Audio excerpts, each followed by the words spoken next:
Bonjour tout le monde, dans cette vidéo on va vous présenter le fameux pare-feu du système Linux Ipitable et son principe de fonctionnement, à savoir la configuration des tables, chaînes et leurs règles. Cette vidéo est présentée par moi, Iman Bouzid et Ihsan Naji et encadrée par Monsieur Zana.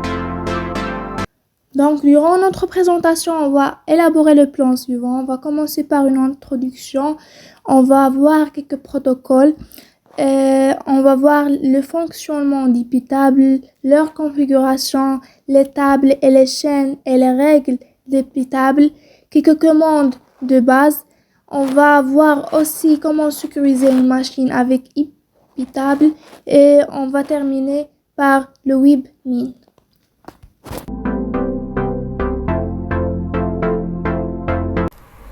Par défaut, notre machine peut communiquer librement avec Internet. Si un service est mal configuré, elle pourrait alors être accessible depuis l'extérieur, ce qui n'est évidemment pas une bonne chose. Pour nous, en tant qu'administrateurs, le filtrage des paquets est un composant décisif pour la sécurité des systèmes des machines faisant partie d'un réseau. Alors, la solution pour remédier au problème est d'utiliser un pare-feu. C'est un logiciel ou un matériel permettant de se protéger et protéger aussi les autres hôtes d'un réseau contre les attaques sur des réseaux non fiables et bien sûr comme l'Internet. Et définissons quels sont les types de communication autorisés sur ce réseau. Heureusement pour nous, les noyaux Linux 2.4 et 2.6 disposent d'un module qui s'appelle NetFilter et qui s'occupe de réaliser les fonctions de pare-feu, de traduction d'adresses et d'historisation du trafic réseau. Et pour le configurer, on a besoin de la commande iptables qui nous permet de configurer les chaînes et créer, modifier ou supprimer des règles.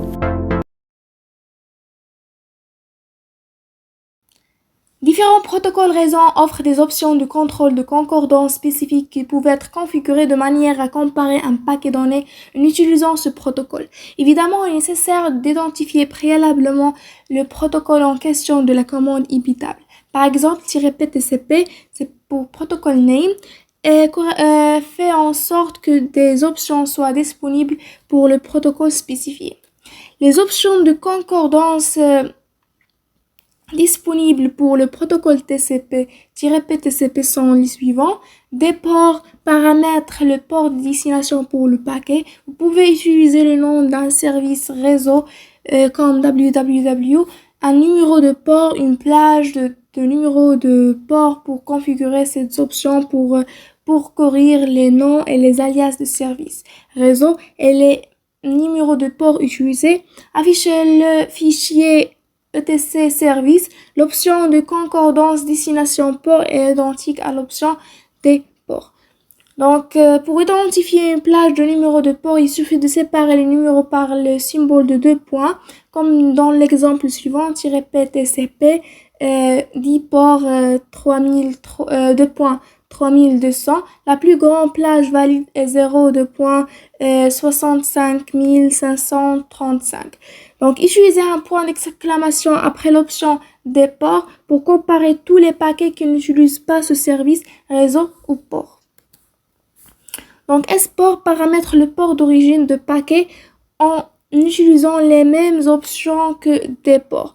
L'option de concordance source port est identique à l'option export. SYN s'applique à tous les paquets TCP appelés communément paquets SYN, conçus pour initier la communication. Aucun paquet transportant des données de charge utiles n'est touché. En plaçant un point d'exclamation comme indicateur après l'option SYN, tous les paquets non SYN seront comparés. Donc, TCP flag permet à des paquets TCP avec des bytes ou des indicateurs définis d'être comparés à une règle. L'option de concordance TCP flag accepte deux paramètres. Le premier est le masque qui définit l'indicateur à examiner dans le paquet. Le second se rapporte à l'indicateur qui doit être défini pour la concordance.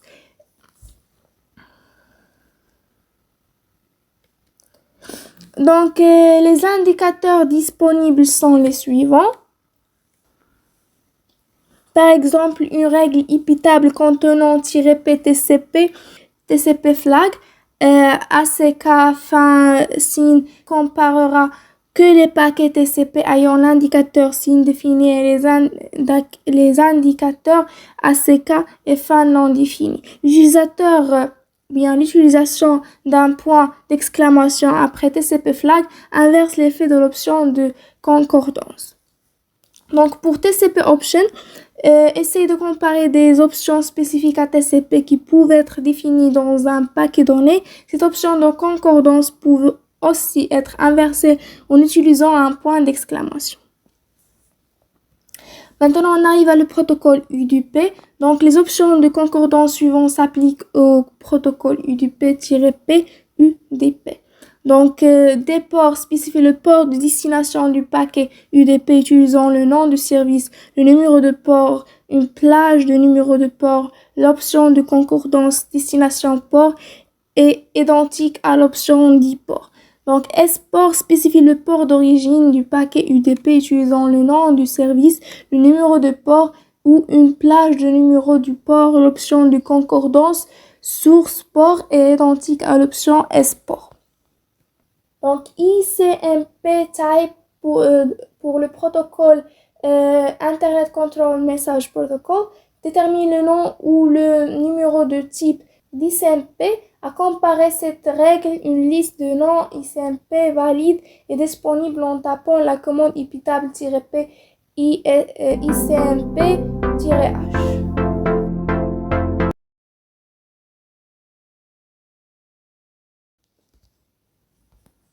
Donc voilà un exemple de suivi de connexion sur FTP. Il faut que le module IP Contract FTP soit chargé. Un des problèmes classiques rencontrés avec FTP est l'omission du canal du données. FTP utilise le port 21 et FTP Data le port 20 pour communiquer. FTP Data fonctionne dans le sens opposé de la connexion FTP d'origine. Le fonctionnement de FTP est très particulier, notamment à cause de ces deux modes actifs ou passifs. Donc, FTP actif, dans ce mode, le client FTP envoie, en utilisant la commande port, un numéro de port sur lequel le serveur FTP pourra ouvrir une connexion. Une fois la commande analysée, le serveur se connecte sur ce port depuis le port 20 pour envoyer les données sans help pour le protocole FTP. Il est impossible de connaître le numéro de port qui a été passé. Il est donc nécessaire d'ajouter au jeu des règles une règle générale qui permet les connexions depuis le port 20 de serveur FTP vers les ports éphémères de clients. Mais grâce au module IP Contract FTP, il est possible de classifier ces connexions de serveur vers le port éphémère du client avec l'état related. Pour cela, le module étudie le flux sur le port 21 et recherche les commandes port pour récupérer le port que le client met à disposition du serveur pour la connexion FTP data. Lorsqu'il détecte la commande port, il crée une connexion provisoire avec les paramètres récupérés, et lorsque le serveur ouvre la connexion FTP data, la correspondance de cette nouvelle connexion est classifiée related. L'utilitaire contract est capable d'afficher la création de ces connexions provisoires. Ainsi, si on lance de connexion FTP vers le serveur et qu'on récupère en mode actif un fichier, on voit la création d'une entrée. On a donc bien une connexion provisoire timeout de 300 secondes venant du serveur FTP vers un port dynamique de client. Le port source est 0 pour indiquer que l'on ne connaît pas le port source. Si on a insuffisance du module de suivi, puisque si l'on regarde le TCP dump, le port 20 est bien utilisé par le serveur. Donc, au niveau d'immutable, le nouveau jeu de règles à rajouter est le suivant.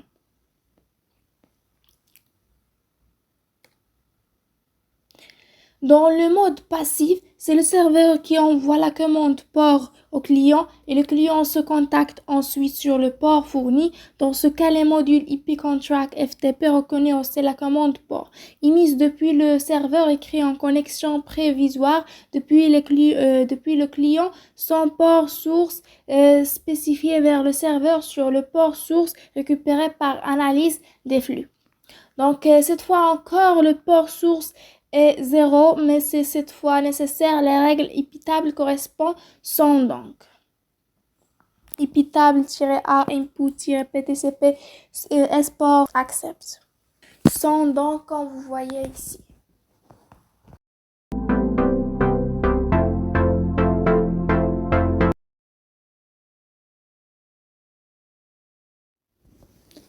Donc maintenant, on arrive au principe fonctionnement d'IP-table. On va voir l'utilisation d'IP-table, quelques politiques élémentaires de pare-feu, sauvegarder et restaurer de règles IP-table, filtrage IP-table commune, DMZ IP-table, virus et adresse IP usurpée, IP-table suivi de connexion, et voilà. Donc, la première étape lors de l'utilisation d'IP-table est de démarrer le service IP-table. Pour ce faire, on utilise la commande suivante, service IP-table start. Les services IP-stable devraient être désactivés afin d'utiliser le service IP-table à l'aide de commandes suivantes. Service IP-stable stop, check config IP-stable off. Pour qu'une table soit lancée par défaut, dès que le système est démarré, vous devez changer le statut de niveau d'exécution sur le service de l'aide de checkconfig. Donc, checkconfig-level 345 IP-table on. Donc, syntaxe IP-table est séparé au tiers. Le tiers principal est la chaîne. Une chaîne spécifie l'état auquel un paquet sera manipulé. Son utilisation est la suivante. IP-table-A chain-G target. Donc, l'option "-A" ajoute une règle à la fin d'un ensemble de règles existantes. Chain représente le nom de la chaîne pour une règle. Les trois chaînes intégrées d'IP-table sont input, output, forward. Ils sont permanents et ne peuvent pas être supprimés. L'option "-G target spécifie l'emplacement dans l'ensemble du règle IP-table où cette règle particulière devrait directement passer. Certains cibles intégrées sont accept, drop et reject. Donc, de nouvelles chaînes peuvent être créées à l'aide de l'option "-N". Il est utile de créer une nouvelle chaîne pour personnaliser des règles granulaires ou élaborées. Donc, certains politiques élémentaires de pare-feu établis depuis le début peuvent servir de base pour construire des règles définies par l'utilisateur plus détaillé. IP-table utilise des politiques afin de créer des règles par défaut. Les administrateurs qui font toujours attention à la sécurité choisissent normalement la politique de ne prendre en compte aucun paquet et de n'autoriser que des paquets spécifiques selon leur cas. La règle suivante bloque tous les paquets entrant et sortant sur une passerelle réseau. IP-table-P input drop, IP-table-P output drop. Donc, en outre, il est recommandé que tout paquet retransmis, le trafic réseau qui doit être routé à partir de pare-feu jusqu'à son nœud de destination, soit également refusé afin de restreindre les clients internes à toute exposition involontaire à Internet. Pour ce faire, utilisez la règle suivante, IP-table-P forward drop. Donc, après avoir configuré les chaînes de politique, vous pouvez créer de nouvelles règles pour votre réseau et vos besoins de sécurité particuliers. Les sections suivantes examinent certaines règles que vous pouvez implémentées lors de la construction de votre pare-feu équitable. Donc, on arrive maintenant à comment sauvegarder et restaurer deux règles équitables. Les règles de pare-feu sont uniquement valides lorsque l'ordinateur est allumé. Si le système est redémarré, les règles sont automatiquement supprimées et réinstallées. Pour sauvegarder les règles afin qu'elles soient chargées à une date ultérieure, utilisez la commande suivante. iptable save dans le répertoire SBIN service. Donc, les règles sont stockées dans le fichier etc/sysconfig équitable et sont appliquées dès que le service est lancé ou redémarré, y compris lorsque l'ordinateur est redémarré. Donc, on arrive maintenant à un filtrage équitable commun. Le fait de garder des agresseurs distants à l'extérieur d'un LAN représente un aspect important de la sécurité réseau, voire le plus important. L'intégrité d'un LAN devrait être protégée contre les utilisateurs distants malveillants grâce à l'utilisation de règles rigoureuses de pare-feu. Cependant, avec une politique par défaut définie de façon à bloquer tous les paquets entrants, sortants et retransmis, il est possible que l'utilisateur interne de LAN de la passerelle de pare-feu puisse communiquer entre eux de manière externe pour autoriser les utilisateurs à effectuer des fonctions relatives au réseau et utiliser des applications réseau. Les administrateurs doivent ouvrir certains ports à la communication. Donc, par exemple, pour autoriser l'accès au port 80 sur le pare-feu, ajoutez la règle suivante. Équitable-A input-P TCP-M TCP S-port 80-G accept. La deuxième commande, c'est équitable-A output PTCP-M TCP D port bien port destination 80-G accept. Donc, cela autorise la navigation régulière de web depuis les sites web qui communiquent via le port 80. Pour autoriser l'accès au site web sécurisé, vous devez également ouvrir le port 443 avec la commande suivante.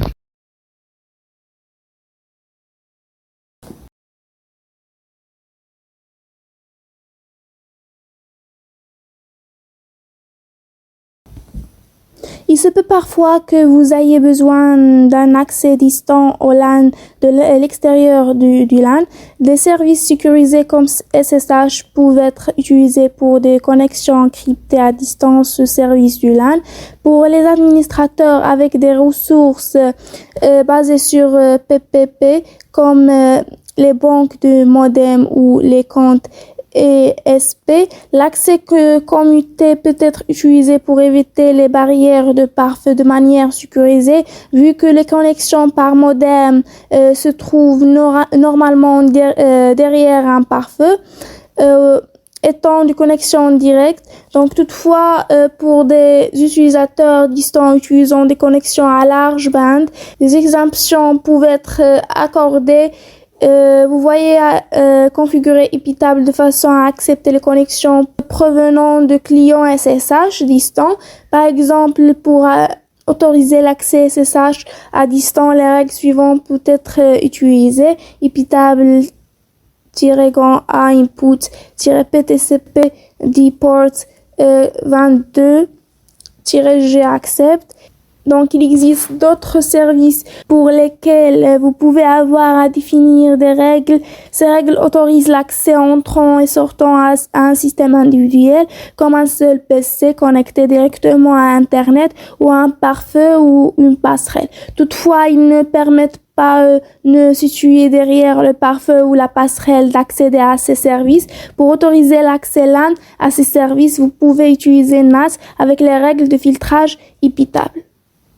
Des règles équitables peuvent être définies de façon à router le trafic vers certains ordinateurs, comme un serveur HTTP ou FTP dédié. Dans une zone DMZ, un sous-réseau local spécial dédié à fournir des services sur un porteur public comme l'Internet. Par exemple, pour définir une règle de façon à router toutes les requêtes HTTP entrant vers un serveur HTTP dédié à l'adresse IP 10.0.4.2 en dehors de la plage 192.168.1.0 passerelle 24 du LAN. La traduction d'adresse réseau NAT fait appel à un table pré-routing afin de rediriger les paquets vers leur correcte destination. Donc la commande iptable tnat-a pre-routing-i Ethernet 0-ptcp d ports 80-g dnat to destination 10.0.4.2.80. À l'aide de cette commande, toutes les connexions HTTP vers le port 80 provenant de l'extérieur du LAN sont routées vers le serveur HTTP sur un réseau séparé du reste du réseau interne. Cette forme de segmentation du réseau peut s'avérer plus sécurisée que le fait autorisé de connexion HTTP vers une machine sur le réseau. Si le serveur HTTP est configuré de façon à accepter des connexions sécurisées, le port 443 doit alors être également redirigé. Des règles plus élaborées peuvent être créées qui contrôlent l'accès à des sous-réseaux spécifiques ou même des nœuds spécifiques au sein d'un LAN. Vous pouvez également restreindre certains services d'auto tels que les chevaux de Troie, les vers et d'autres virus client-serveur. Constatez leur serveur. Par exemple, il existe certains chevaux de Troie qui analysent les réseaux et recherchent des services sur les ports 31 337 à 31 340. Appelez les ports, donc ces ports appelés les ports élites en argot de péritage. Vu qu'il n'existe pas de service légitime qui communique via ces ports non standards, le fait de les bloquer réduit les chances qu'ont les nœuds infectés de votre réseau de communiquer indépendamment avec leur serveur maître à distance. Donc, vous pouvez également bloquer des connexions externes qui essayent d'usurper des gammes d'adresses IP privées afin d'infiltrer votre LAN. Par exemple, si votre LAN utilisait la gamme 192.168.1.0, une règle peut définir le périphérique réseau faisant face à Internet, par exemple Ethernet 0, de façon à ne pas prendre de compte tout paquet destiné à ce périphérique ayant une adresse dans votre gamme d'IP du LAN. Vous qui le recommandez de rejeter les paquets retransmis en tant que politique par défaut ou autre adresse IP usurpée vers le périphérique vers l'extérieur, Ethernet 0 sera automatiquement rejeté. iptable inclut un modèle qui permet aux administrateurs d'inspecter et de restreindre les connexions aux services disponibles sur un réseau Internet à l'aide d'une méthode appelée suivi de connexion. Cette dernière enregistre la connexion dans une table, permet aux administrateurs d'autoriser ou de refuser l'accès selon les états de connexion suivants. New pour un paquet demande une nouvelle connexion comme un paquet HTTP. Established, un paquet qui fait partie d'une connexion existante. Related, un paquet qui demande une nouvelle connexion mais qui fait partie d'une connexion existante comme des connexions FTP passives ou le port de connexion EVA, mais le port de transfert peut être tout port utilisé, ni le 24 ou supérieur. Donc, invalide pour un paquet qui ne fait pas partie d'aucune connexion dans la table de suivi de connexion. Vous pouvez utiliser la fonctionnalité à d'état de suivi de connexion iptable avec tout protocole réseau, même si le protocole lui-même est sans d'état comme UDP. L'exemple suivant illustre une règle qui utilise le suivi de connexion pour retransmettre uniquement les paquets qui sont associés à une connexion établie.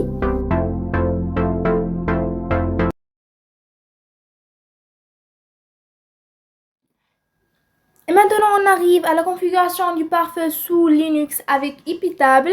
Donc, ce tutoriel indique les commandes pour une distribution Ubuntu Server. Ce tutoriel est à usage général. Il est possible que vous deviez adapter quelques commandes en fonction de la distribution ou du système d'exploitation que vous utilisez. Certains conseils pourront vous suggérer l'utilisation d'outils tiers. En cas de question quant à leur utilisation, veuillez laisser un commentaire pour que nous puissions vous aider. Donc la première chose à faire, c'est de mettre à jour notre système avec la commande sudo apt-get update.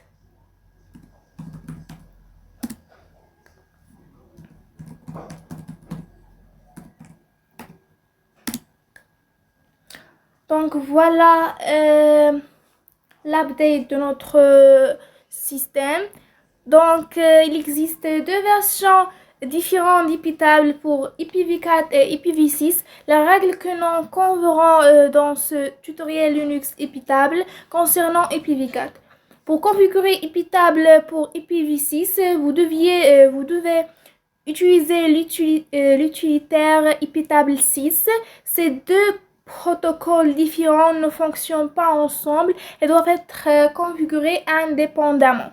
Donc, iptable est installé par défaut sur la plupart des systèmes Linux. Pour confirmer que iptable est installé, utilisez la commande suivante. Donc, sudo apt-get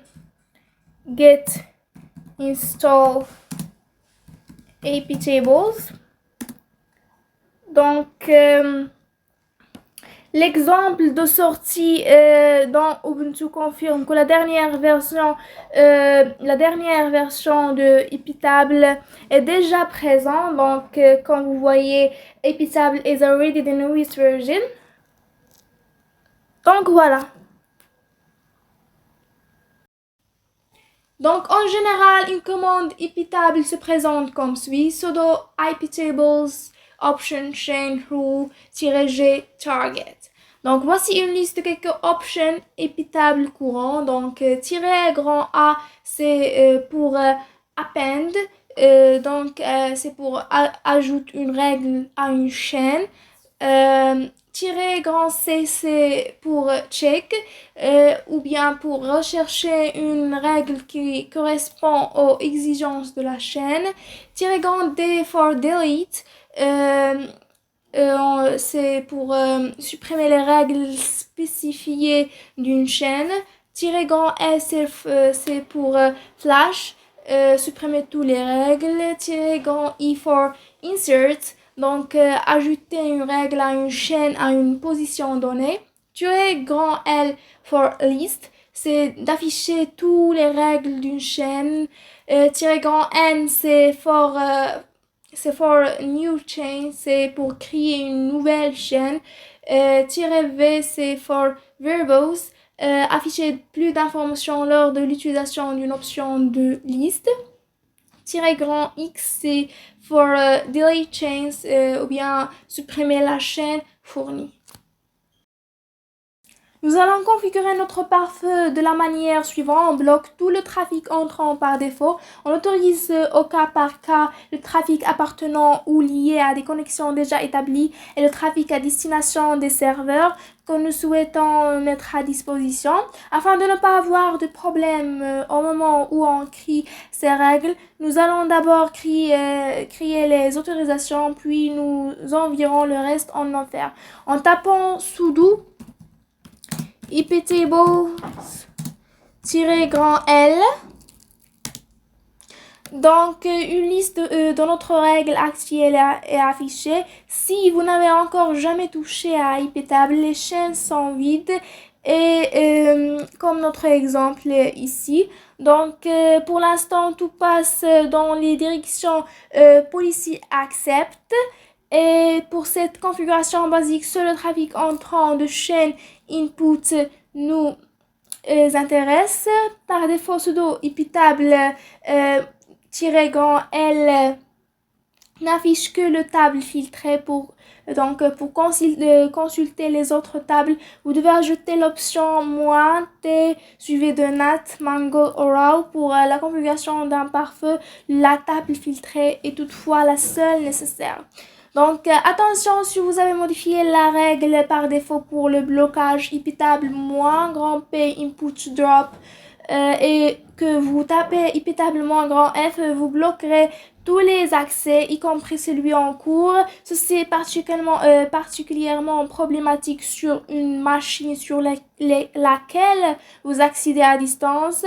Donc, si vous avez déjà modifié la configuration et vous voulez la réinitialiser, tapez sudo iptables -grand F ou bien sudo iptables-grand X. Donc, après qu'on a vérifié l'état actuel des tables, on passe maintenant pour autoriser le trafic sur localhost. Donc, pour autoriser le trafic de notre propre système, le localhost, on ajoute la chaîne d'entrée en utilisant ce qui suit, sudo iptables-grand A input -i localhost-g accept.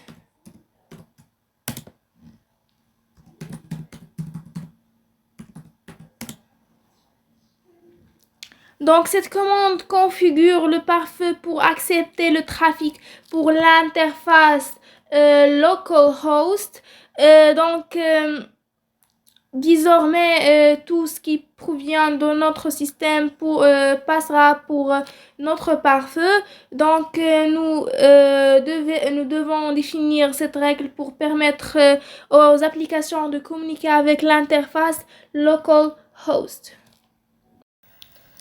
Donc maintenant, on va autoriser le trafic sur des ports spécifiques. Un port est un point de terminaison de communication spécifié pour un type spécifique de données. Pour autoriser le trafic web HTTP, on va utiliser la commande suivante. Sudo iptables-grand input-ptcp port de destination 80-g accept. Donc, -p c'est pour vérifier le protocole spécifié TCP. Donc, dport c'est pour spécifier le port de destination. Et -g c'est pour jump ou pour effectuer l'action. Donc, pour autoriser uniquement le trafic SSH entrant, on va utiliser le port 22.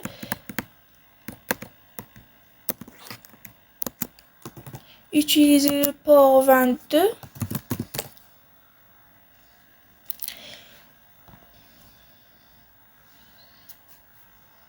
Qui est le numéro de port SSH par défaut. Donc, si votre numéro de port est différent, veuillez ajuster les commandes suivant en fonction. Donc, pour autoriser le trafic Internet HTTPS, donc on va utiliser le port 443.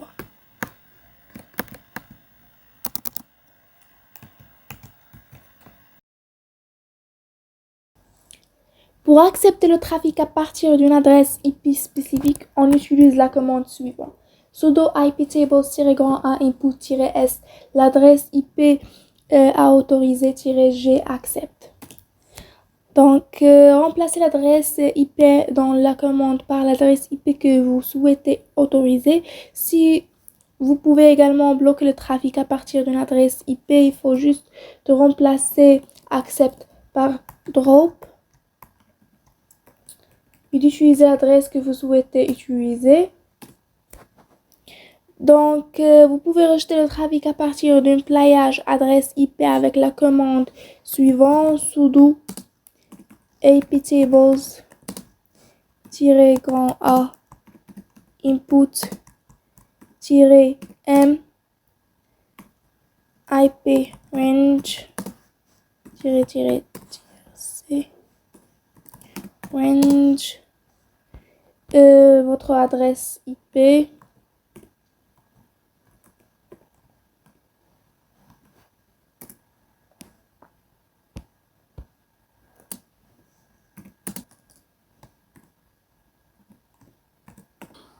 Donc, "-m" correspond à l'option spécifiée. IP range indique au système d'atteindre une plage d'adresse IP au lieu d'une seule. "-src range, c'est pour identifier la plage d'adresse IP. Si vous définissiez des règles de pare-feu immutables, vous devez empêcher les accès non autorisés en supprimant tout trafic provenant d'autres ports en utilisant la commande suivante. Sudo immutable -a input -g drop. Donc l'option -a, c'est ajoute une nouvelle règle à la chaîne. Si une connexion passe par des ports autres que ceux que vous avez définis, il sera abandonné. Donc attention, si vous avez tapé cette commande avant d'effectuer l'étape 5, vous bloquerez tous les accès, y compris celui en cours, l'accès SSH.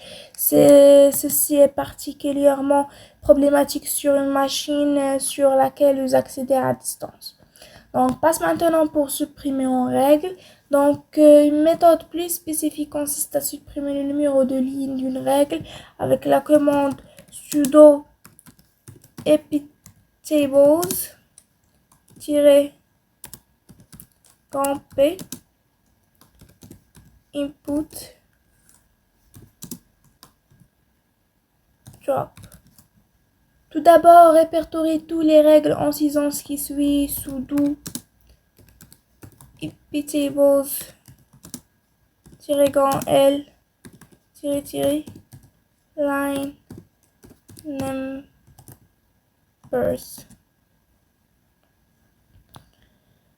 Donc, recherchez la ligne sur la ligne de la règle de pare-feu que vous souhaitez supprimer et exécutez cette commande sudo epitable-input number. Donc, remplacez le numéro par le numéro de ligne de règle que vous souhaitez supprimer.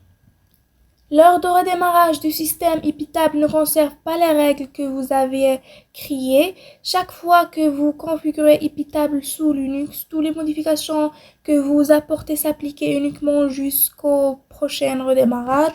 Pour enregistrer les règles dans les systèmes basés sur Ubuntu, saisissez la commande sudo-s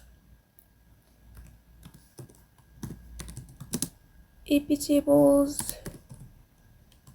save-c. Donc voilà, au prochain démarrage de votre système immutable, rechargera automatiquement les règles de pare-feu. Vous pouvez dorénavant configurer des règles de pare-feu immutables de base pour votre serveur Linux. N'hésitez pas à expérimenter car vous pouvez toujours supprimer les règles dont vous n'avez pas besoin ou vider toutes les règles et recommencer.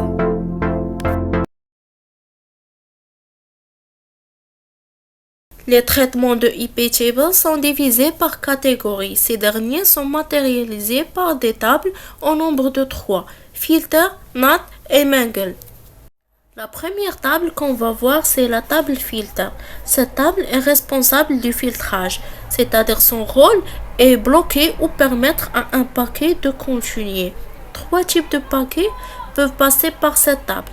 Les paquets entrants, input, les sortants output et les passants forward, c'est-à-dire qui ne font que rebondir sur le routeur qui doit les rediriger. Il existe aussi 5 types de cibles principales ou d'une autre manière, les actions qui peuvent arriver lorsqu'une règle s'applique à un paquet.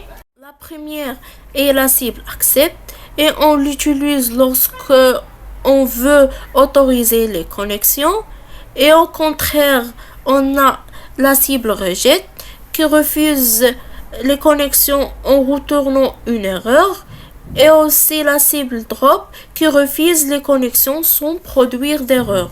en ajoutant aussi la cible log qui permet de loguer les paquets sur la sortie standard, c'est-à-dire tracer ces paquets en fait. Tout ce qui va passer par la machine sera logué. Et on a aussi la cible queue qui permet à déplacer le paquet dans les processus utilisateurs. Ceci nécessite un intermédiaire qui transfère le paquet à une application. La deuxième table qu'on va voir, c'est la table NAT. Cette table est responsable de la traduction d'adresses, c'est-à-dire on peut modifier les adresses ou les ports des paquets ou bien les deux en même temps. Elle a trois chaînes principales. Préroutine qui permet la traduction d'adresses de destination uniquement pour les paquets entrant dans la machine. Le nom de la chaîne vient du fait que les paquets passent cette chaîne avant de passer dans les tables de routage. Et on a aussi post-routine qui permet la traduction d'adresse source uniquement pour les paquets sortant de la machine. Le nom de la chaîne vient du fait que les paquets passent cette chaîne après avoir passé les tables de routage. Et enfin, on a les chaînes output qui permet la traduction d'adresse de destination uniquement pour les paquets créés par la machine. Et pour les cibles, on a DNAT qui signifie l'IP de destination, SNAT pour l'IP source et Masquerade pour simuler une gateway. Cette table est responsable de la modification des paquets, c'est-à-dire la transformation des options des paquets comme la qualité de service. Elle contient toutes les chaînes prédéfinies, c'est-à-dire input, préroutine, post-routine, output et forward, et 5 cibles principales. TOS, c'est le type de service. TTL, la durée de vie, c'est-à-dire on peut modifier la durée de vie d'un paquet. Aussi, on a marque qui permet de marquer les paquets. D'une autre manière, on peut seeker un paquet pour pouvoir ensuite le suivre. Et on a aussi SecMark, c'est le même principe dédié spécifiquement pour la sécurité. Et on a aussi ConnectSmart qui présente une copie d'un cas de sécurité.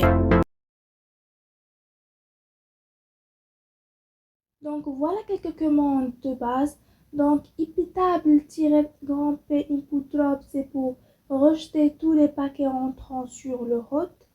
Iptable-l chain, c'est pour lister les règles de la chaîne chain. Donc pour supprimer la chaîne utilisateur chain, il faut juste écrire iptable-xchain. Pour refuser tout le trafic TCP sauf ce qui provient de l'adresse IP 10.42.42.42, iptable-a input-p tcp-source. L'adresse IP est -g deny. Donc -p-protocole, c'est pour spécifier un protocole TCP UDP ICMP dans cette commande. Donc S, c'est pour spécifier une adresse source à matcher. Donc dans cette commande, -d, c'est pour destination, bien spécifier une adresse de destination. -i ici, c'est pour l'interface, c'est spécifier une interface d'entrée. Donc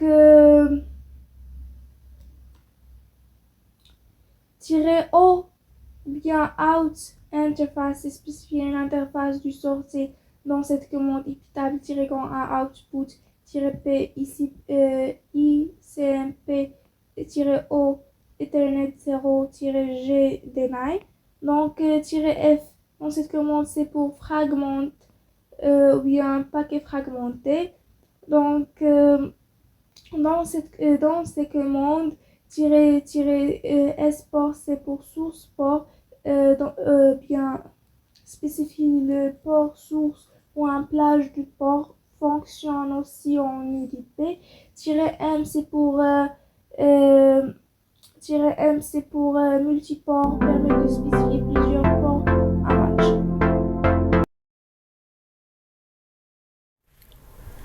Pour que ces règles soient appliquées au démarrage, on va Ouvrez le terminal et on va créer un petit script sous forme d'un fichier .sh, c'est-à-dire comme shell, et à l'intérieur on va mettre les différentes commandes. Ce fichier on va l'exécuter en mode super utilisateur. Alors on va faire sudo vi et puis on va l'appeler parfeu. Parfeu.sh.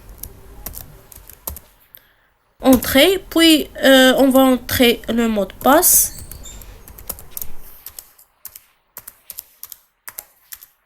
Puis on va préciser quel shell on veut utiliser. Le shell par défaut est /bin/sh.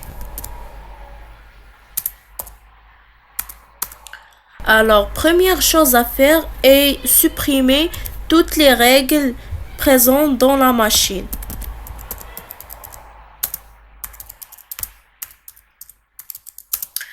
En utilisant la commande iptables et l'option -f majuscule pour supprimer. Puis on passe à la redéfinition des règles. Comme on a dit, on doit refuser toutes les connexions entrantes, sortantes et aussi passantes.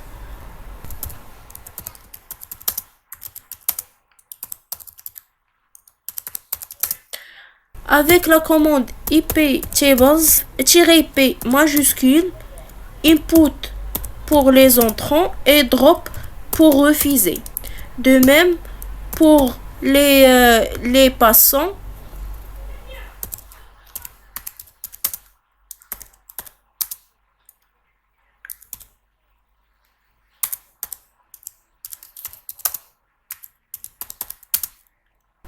Et aussi pour les connexions sortantes.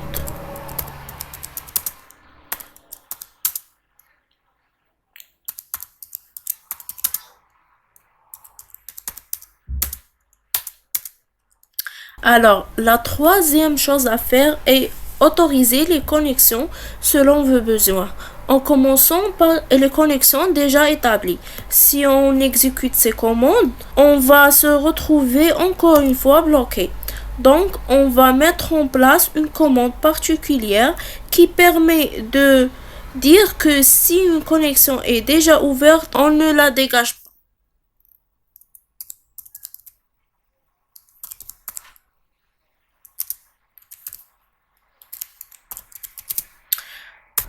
La commande c'est iptables-a pour ajouter une règle, input pour les entrées et -m state -state. On va essayer d'écouter le statut et on va dire que pour les éléments qui ont un statut established ou related, on accepte. Established et aussi related, puis on accepte. De même pour les connexions sortantes, on va justement remplacer input par output. Alors, si vous êtes sur votre machine locale, ça ne pose aucun problème. Mais si vous êtes à une machine distante, il faut faire attention et laisser un passage pour pouvoir accéder à cette machine. Alors, vous devez laisser le port SSH ouvert. Et comme remarque, pour connaître l'ensemble des ports utilisés par votre machine, vous devez taper la commande netstat-inet-npl. Alors c'est N pour afficher les adresses numériques, P pour afficher les programmes ouverts et E pour lister. Alors, chaque fois que vous avez besoin de connaître les ports d'écoute de votre machine, il suffit de taper cette commande. Alors, on va taper iptables -a majuscule pour ajouter une règle, input pour les connexions entrants, -p minuscule pour préciser le type de protocole TCP, tiret des ports pour préciser le port. Pour moi, le port c'est 5800.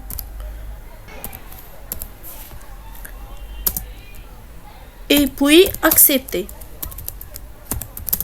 L'autre élément qui peut être très intéressant à faire est autoriser les connexions entrantes et sortantes pour le HTTP et le HTTPS. Alors on doit taper iptables-a pour ajouter les connexions entrantes et -p pour le protocole, puis -des ports pour le port. Cette fois le port par défaut est 80, puis accepter. De la même manière, on peut ajouter n'importe quel protocole en ajoutant seulement le type de protocole, soit TCP ou UDP ou d'autres, et le numéro du port. Aussi, on a l'interface de bouclage qui est utilisée par les programmes qui doivent interagir avec l'hôte local. Si vous n'autorisez pas le trafic en boucle, certaines applications risquent de ne pas fonctionner.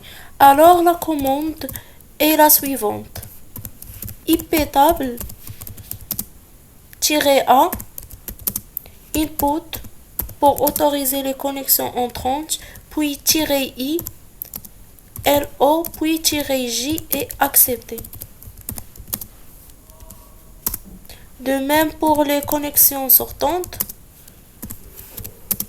-a et output, puis -o, LO et accepter.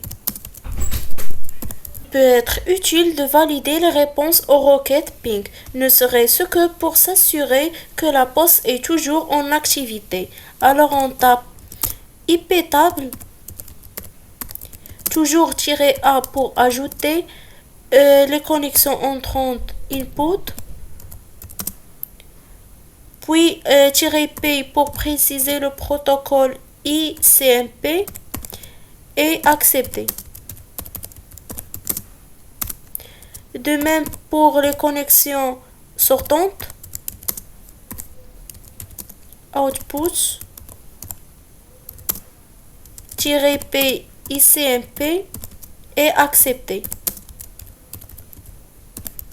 On peut aussi loguer les paquets en entrée, en passant et en sortie avec la commande iptable-a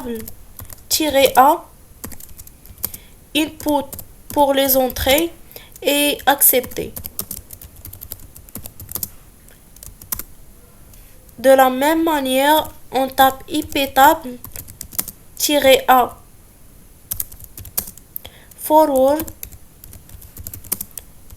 puis -j et accepte. Et aussi pour les connexions sortantes, on tape -a output et -j accepte. En parallèle de votre besoin, vous pouvez ajouter n'importe quelle règle. Par exemple, on peut ajouter le DNS ou bien le FTP, etc. Alors maintenant, on enregistre notre fichier, puis on va quitter. Et on va exécuter le fichier pour vérifier qu'il n'y a pas d'erreur. Donc, une fois que c'est fait, nous, ce que l'on a envie de faire, c'est évidemment que ça se mette par défaut. C'est-à-dire, on a envie qu'à chaque redémarrage, automatiquement, ces règles soient appliquées. Mais si je redémarre la machine, ce qui va se passer, c'est toutes les règles vont être effacées. Et si je fais un sudo iptable-l, je ne trouve rien. Du coup, on va déplacer ce fichier dans le dossier init.t. Donc, on va taper sudo mv, le nom du fichier par feu.sh, dans le dossier /etc/init.t. Vous pouvez renommer votre fichier pour enlever l'extension .sh. Tout d'abord, on tape cd /etc/init.t, puis sudo mv pare-feu.sh. On va nommer pare-feu. Et pour rendre ce fichier exécutable pour tout le monde, on tape sudo chmod plus x et notre fichier pare-feu. Et maintenant, nous avons besoin de lui dire de lancer cette commande au redémarrage. Pour cela, il faut faire un coup de sudo update-rc.t et on met ensuite la commande. Pour nous, c'est le script pare-feu. Et je lui dis de lancer par défaut. Et maintenant, si on fait un sudo ls etc/init.t, vous trouvez que notre fichier, il est là. Donc, le fichier sera exécuté à chaque redémarrage de notre machine et les règles ne seront pas effacées. Et pour configurer votre pare-feu d'une manière graphique, vous pouvez utiliser l'interface webmin pour l'administration des systèmes pour Linux et à partir de n'importe quel navigateur web moderne. Pour nous, on va choisir le navigateur web Firefox.